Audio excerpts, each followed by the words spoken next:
জুলাই গণ অভ্যুত্থানের সময় সংঘটিত মানবতা বিরোধী অপরাধের অভিযোগে ক্ষমতাচ্যুত প্রধানমন্ত্রী শেখ হাসিনার বিরুদ্ধে করা একটি মামলার রায়ের তারিখ ঘোষণার দিন নির্ধারণ ছিল গত 13ই নভেম্বর।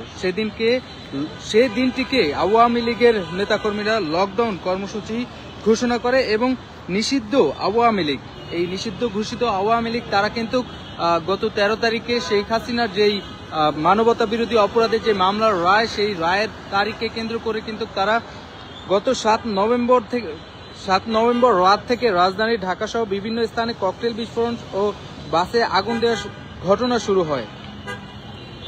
দর্শক, যেমনটি বলেছিলাম যে মানবতা বিরোধী অপরাধের মামলায় শেখ হাসিনা সহ 3 জনের রায়ের তারিখ ছিল গত 13ই নভেম্বর। এই 13ই নভেম্বরকে কেন্দ্র করে গত 7ই নভেম্বর থেকে আওয়ামী লীগের নেতাকর্মী সহকারে এবং নিষিদ্ধ ঘোষিত যে ছাত্রলীগ, সেই ছাত্রলীগের নেতাকর্মীরা তারা কিন্তু দেশকে অস্থিতিশীল করতে ঢাকার বিভিন্ন জায়গায় কিন্তু ককটেল বিস্ফোরণ সহকারে বিভিন্ন যানবাহনে আগুন লাগানোর ঘটনা ঘটিয়েছে। এইরকম সন্ত্রাসী কার্যক্রম করেছিলেন এবং একটি গোষ্ঠী যারা দেশকে অস্থিতিশীল করতে সন্ত্রাসী কার্যক্রম পরিচালনা করে যাচ্ছিলেন।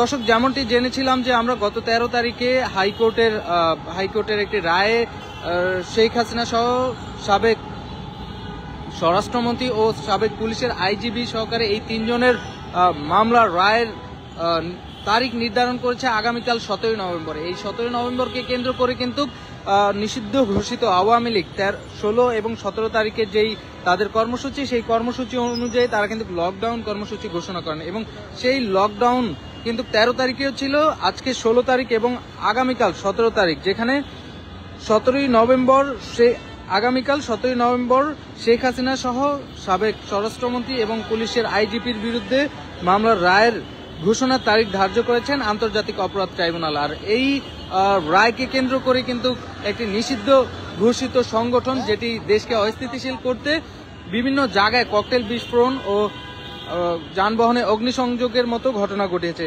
আজকে ঠিক আমি এই মুহূর্তে দাঁড়িয়ে আছি বাংলা মোটরে আজকে সকালে কিন্তু নিউ স্কাটন রোডের ককটেল বিস্ফোরণের মতো ঘটনা ঘটে, যেখানে একজন পথচারী আহত হয়, গুরুতর আহত হয়। যেমনটি তিনি বলেছিলেন বা এখানকার প্রত্যক্ষদর্শীরা বলেছিলেন, রাজধানীর নিউ স্কাটন রোডের ওয়াকফ ভবনের সামনে একটি ককটেল বিস্ফোরিত হয়। এই ঘটনায় একজন পথচারী আহত হয়।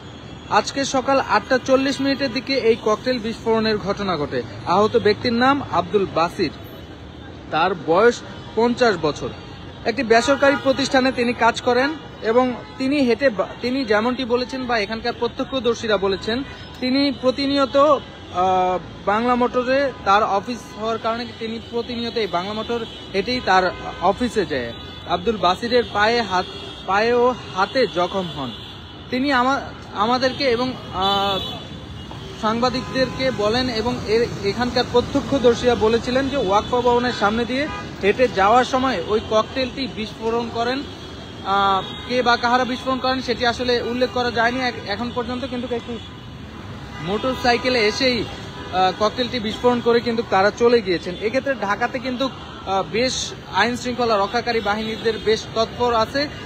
গত 7ই নভেম্বর থেকে যে দেশের ভিতরে অস্থিতিশীল পরিস্থিতি বিরাজ করছে, সেই অস্থিতিশীলতা রক্ষা করতে কিন্তু রুখে দিতেই কিন্তু ঢাকা সহ ঢাকার আশেপাশে যে 4 জেলা, গতকালকে সেই 4 জেলায় যেমন ফরিদপুর, মাদারীপুর এবং গোপালগঞ্জ সহকারে ঢাকাতে এই 4 জেলায় প্রায় 14 প্লাটুন বিজিবি মোতায়েন করেছে এবং বিজিবির পাশাপাশি পুলিশও কিন্তু আইন শৃঙ্খলা রক্ষার্থে কিন্তু তারা কাজ করছেন। আমি এই মুহূর্তে আছি এনসিপির কেন্দ্রীয় কার্যালয়ের সামনে। এই এনসিপির কেন্দ্রীয় কার্যালয়ের নিচেই কিন্তু জুলাই আগস্টের গণ অভ্যুত্থানের পরেই কিন্তু একাধিকবার ককটেল বিস্ফোরণের ঘটনা ঘটে। দর্শক, এটি আসলে মানে প্রথম ককটেল বিস্ফোরণের জায়গা বলা চলে যে বাংলা মোটরে এনসিপির কেন্দ্রীয় কার্যালয়, সেই কেন্দ্রীয় কার্যালয়কে লক্ষ্য করে কিন্তু দুর্বৃত্তরা একাধিকবার ককটেল বিস্ফোরণের মতো ঘটনা ঘটিয়েছে। এর পরে থেকে কিন্তু 7 নভেম্বরের পর থেকে কিন্তু একাধিকবার কিন্তু এই বাংলা মোটরের আশেপাশে ককটেল বিস্ফোরণ করে এবং 8 বা 9 নভেম্বরের দিকে ককটেল বিস্ফোরণের সময় 5 জনকে আটক করেন এখানকার এনসিপির নেতাকর্মীরা এবং পরবর্তীতে তাদেরকে পুলিশের হাতে সোপর্দ করে। দর্শক, যেমনটি বলছিলাম যে আজকে লকডাউন, আওয়ামী লীগের যেই নিষিদ্ধ ঘোষিত আওয়ামী লীগ, সেই আওয়ামী লীগের লকডাউন কর্মসূচিকে ঘিরে কিন্তু দেশে একটি অস্থিতিশীল পরিবেশ বিরাজ করছে এবং সেই অস্থিতিশীল পরিবেশ রুখে দিতে কিন্তু পুলিশ, সেনাবাহিনী এবং বিজিবি কাজ করছেন এবং পুলিশ সর্বত্র ঢাকার অলিতে গলিতে বা যে সকল বিশেষ পয়েন্ট আছে সেই পয়েন্টে বিশেষ জায়গায় কিন্তু পুলিশের নিরাপত্তা টহল জোরদার করা আছে এবং পুলিশের পাশাপাশি ঢাকাতে প্রায় 12 প্লাটুন বিজিবি মোতায়েন করা আছে।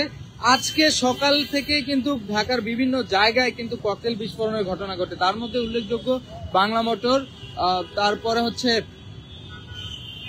এয়ারপোর্ট রোড, এইসব জায়গায় কিন্তু ককটেল বিস্ফোরণের মতো ঘটনা ঘটে। তবে আজকে সারাদিনে কোথাও অগ্নিসংযোগের ঘটনা ঘটেনি। তবে আগামীকালকে যেহেতু শেখ হাসিনার রায় কার্যকর করা হবে, শেখ হাসিনা সহকারে সাবেক স্বরাষ্ট্রমন্ত্রী ও পুলিশের আইজিপির রায় ঘোষণা করা হবে, সেই রায়কে কেন্দ্র করে কিন্তু একটি সন্ত্রাসী গোষ্ঠী দেশকে অস্থিতিশীল করার জন্য কিন্তু তারা পায়তারা চালাচ্ছে, এমনটি আমরা জানতে পারি এবং এমনটি আমরা জানছি। এখন এই মুহূর্তে বাংলা মোটরে দেখছেন যে পুলিশের কড়া নিরাপত্তা আছে এবং এই কড়া নিরাপত্তায় যেন কোনো প্রকার অপ্রীতিকর ঘটনা না ঘটতে পারে সেজন্য কিন্তু পুলিশ যথাযথ ব্যবস্থা গ্রহণ করছেন এবং পুলিশের চেকপোস্ট বসিয়ে কিন্তু যাদেরকে সন্দেহভাজন মনে হচ্ছে তাদেরকে কিন্তু এই বাংলা মোড় থেকে চেক করছেন তারা। দর্শক, আমি এতক্ষণ আপনাদের সাথে ছিলাম ইমাম হোসেন। পরবর্তী সকল আপডেট পেতে ডেইলি সান ফেসবুক পেজের সাথে আপনারা সবাই যুক্ত থাকবেন। ধন্যবাদ সবাইকে।